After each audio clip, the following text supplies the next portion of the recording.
Hello and welcome everybody to Game 2 of Grubby versus lowly from the Go4SC2 Cup. In Game 1 we saw a fantastic play game by Grubby where he went for a lot of early air units, was able to thwart an early bailing bust there by lowly with some good sentry play, and yeah, pretty much just went for air units, kept his opponent on the defensive while he built up a big gateway and Colossus army and was able to just push and defeat his opponent, even built bases outside of his opponent's bases, and had a pretty decisive win there. So here in Game 2, we're going to have to see if lowly can take a win off of Grubby. Grubby is a very, very, very good player. He was a Warcraft 3 player that switched to StarCraft 2 recently, and ever since he did, he has just been doing amazingly. He actually has a huge fan following because he's kind of pretty. He has a huge fan following, and he's very he's something of a celebrity. He's got you know, pictures of himself all over the place and everything. He's a little high on himself, but he's such a good StarCraft 2 player, and he's very, very smart. He always has extremely well thought out and very, very well planned builds. All of his builds, to me, anytime I watch Grubby, he always feels like this build was prepared. He knows exactly what he's gonna do, and everything is planned out so logically, so meticulously, so carefully. He's just an absolutely brilliant player. Really love to watch Grubby play.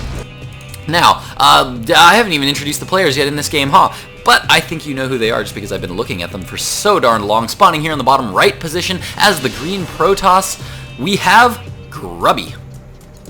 His opponent spawning in the top right position as the yellow Zerg, playing for Team imba.FXOpen, we have lowly. So this is going to be Tal'Darim Altar here on Game 2. Definitely a very big, wide open map. Sometimes players complain that it can be very, very difficult to take bases past your third base on this map. So sometimes some people scream that there are some balance issues a little bit on this map. Some people complain that it's just a little bit too easy. This natural is just a little bit too exposed to siege tanks and colossi and other long-range units, or even broodlords in the late game. That it just can be a little bit hard to hold just because your natural's kind of exposed to the middle of the map just a bit, and then after you take your third, to take a fourth, you either have to start spreading to other parts of the map, which can be a little bit scary for any player of any race. But I don't know, overall I think this is a pretty balanced map, and I think Zergs tend to like it a little bit because it is very big, very spread open. Controlling these Xel'Naga watchtowers means absolutely everything in this map, because if you control the Xel'Naga watchtowers on this map, if you control all 4 of them, I mean, you basically control like half the map. So it can be, I find it to be not too bad of a map for Zergs to play on, because you can just take those Xel'Naga watchtowers and see a lot of what is happening in the map. And just because the middle is so wide open, it really helps for Zerg, just because Zerg really likes wide open spaces to fight in, to get good surrounds and things on opponents' units. Now, we do see that lowly going for a very similar build as he went for last time. He threw down that spawning pool, threw down that gas, and then he threw down that baneling nest. In Game 1, we saw that he went for a bit of a baneling bust in the early game, and Grubby has similarly decided to go for that Forge Fast Expand once again, much more viable on this map than it is on Terminus, just because this choke here is much, at least I believe it's much easier to defend here.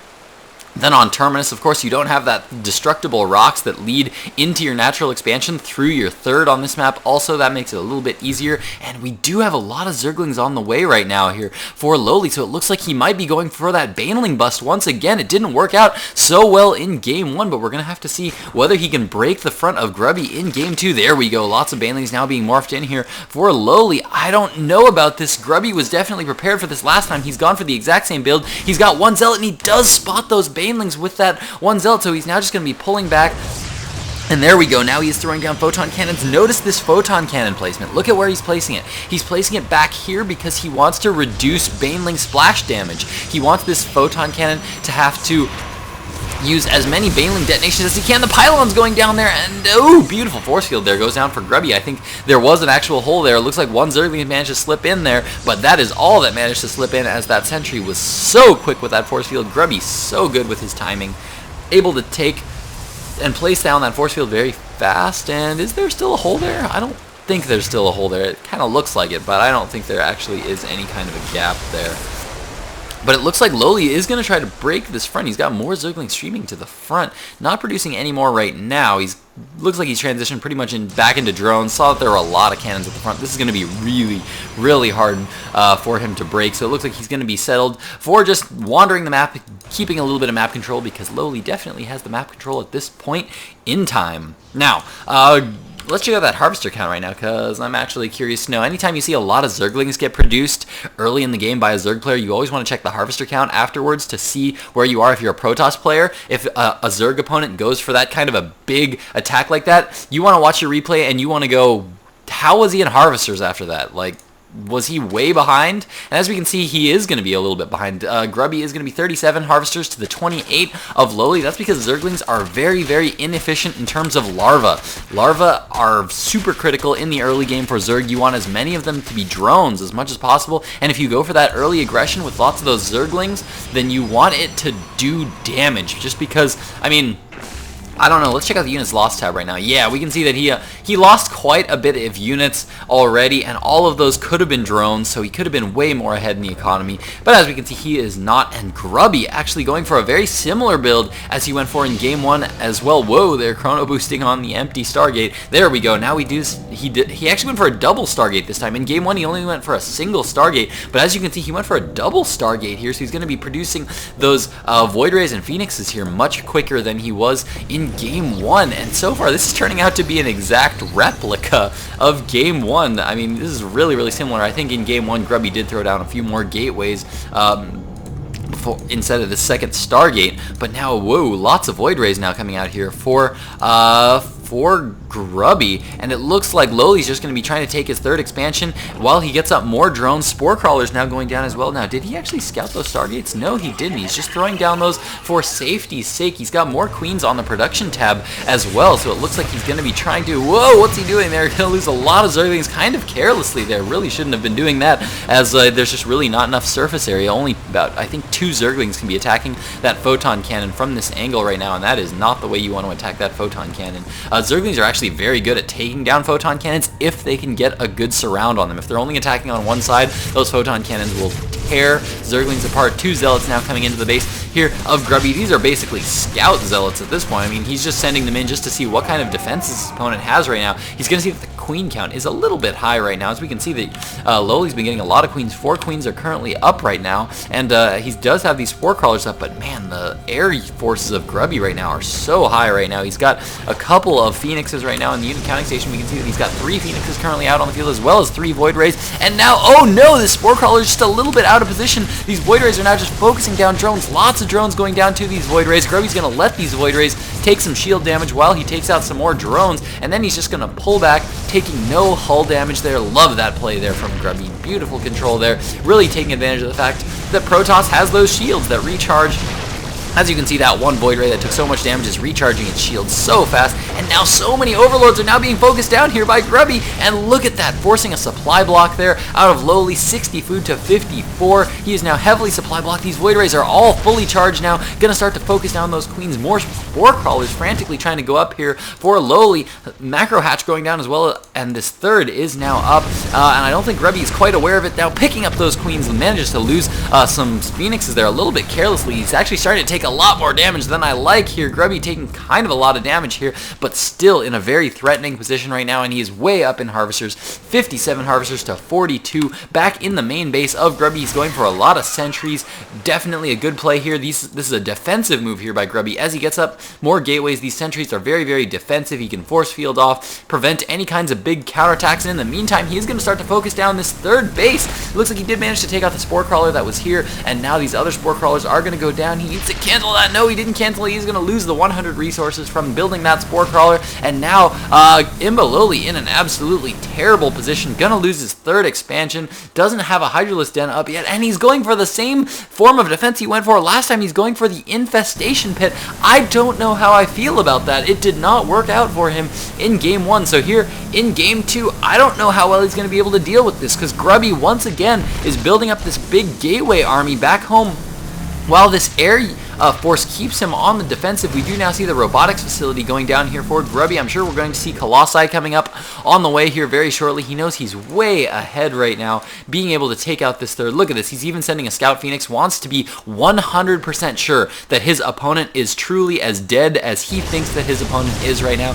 Doesn't want his opponent having any secret bases mining all over the place. He wants to keep his opponent fully contained. He wants to be fully aware, but there are so many queens out right now here for LowLy, and LowLy actually managing to take out quite a few of Grubby's air units. Grubby's air units now being forced to pull back. They took a lot of damage there, and he's actually lost quite a bit. I'm actually curious to know how much he's lost, but wow, he has not lost nearly as much as LowLy has, as we can see. About 2.5 times the amount, or no, double the resources lost.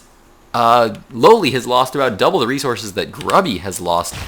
And now Grubby is just going to be moving out with this big gateway army, and there's not a whole lot that LowLy's going to be able to do about it. I think those infestors are just going to be a little bit too late to be able to deal with this gateway army. I really think he should have gone with Hydralisks in this situation. He's researching that pathogen glands as well as +1 missile attacks, but I really just don't. I think it's just going to be too little too late. I think he needed to transition to Hydralisks much earlier once he saw those gateway units, because his lair tech was up, but he just wasn't, just decided to go for that infestation pit, which I just don't think was a good move here. And we do have a lot of the queens being lifted up here. Gateway units focusing down the units. Beautiful force fields going down, preventing all these Zerglings from dealing any kind of damage. And the forces of Grubby are just stomping through the forces of LowLy, trapping all those queens. The queens are going to go down. Transfuse is trying to go down here for LowLy. But man, look at these zealots just taking down so many Zerglings in that one little choke.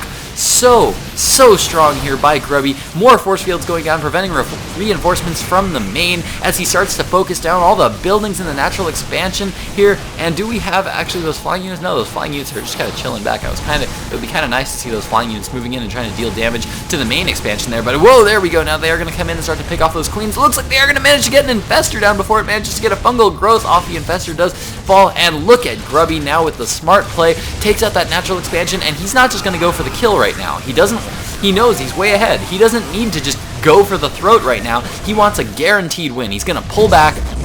Look at that, just pulling back right now. He knows he is so far ahead right now, and LowLy is trying to push his advantage right now as much as he can. He knows right now is the best time that he's got right now. I call it an advantage, but it's really not an advantage per se. He knows that his opponent is just going to continue to macro up more forces, and so he really just needs to push with everything he has to try to take out his opponent's army right now, because his opponent, if he waits, his opponent is just going to get a bigger and bigger army. But as you can see from the food count right now, Grubby is just so far ahead despite losing that entire army there. He's at 137 food to 50 food right now. Colossus are now on the way. That extended thermal lance is on the way, as well as Colossi. We do have one Colossi already out on the field, and we can see that Grubby just managed to get up with so many forces already. The zealot count is getting so high, the stalker count getting so high here, and there's just not a whole lot that LowLy can do about it. He's going to be relying on these infestors, which are very cost efficient, just because he only has to buy the infestors, and then they just constantly regenerate that energy. It's kind of like having a regenerative army as long as he doesn't lose it. But now he's putting these infestors on the high ground. Could get off some nice fungal growths here from the high ground, but man, all the overlords caught out of position here. Grubby going to start to apply some pressure there, and beautiful fungal growth going down there on all those zealots. And now the banelings moving in here, starting to focus on a lot of these units, but this Colossus sitting in the back getting so many kills. That Colossus not able to get focused down at all. And now the infestors trying to get off another good fungal growth there, manages to get off a lot of units there. That was a beautiful fungal growth there by LowLy, but is it going to be enough? Oh, nice feedback there by Grubby. Manages to take out one of those infestors, and now there is an Archon in the mix. That is going to do so well against these Zerglings. Beautiful Psystorm going down there. A lot of Zerglings taking a lot of damage here, and LowLy at 40 food to the 160 of Grubby. He's continuing to warp in more Stalkers. Why? Because they're mobile units. He's reinforcing with Stalkers right now because he knows his opponent has been broken, and he needs to just continue to apply pressure right now on his opponent. And there's the GG from LowLy. One little note I'd like to add is that if he thought his opponent was still in a good position, he would be warping in Zealots at the main. He would have a forward pylon, and he would just continue to warp in Zealots so that he could get them to the front of the lines to take damage for these Stalkers. But the fact that he had to warp back all the way back at his main, then he pretty much means he's going to warp in Stalkers. Why? Because they're faster, they can get to the action much faster, and they just deal so much damage he doesn't need to worry about defending them at all with lots and lots of Zealots.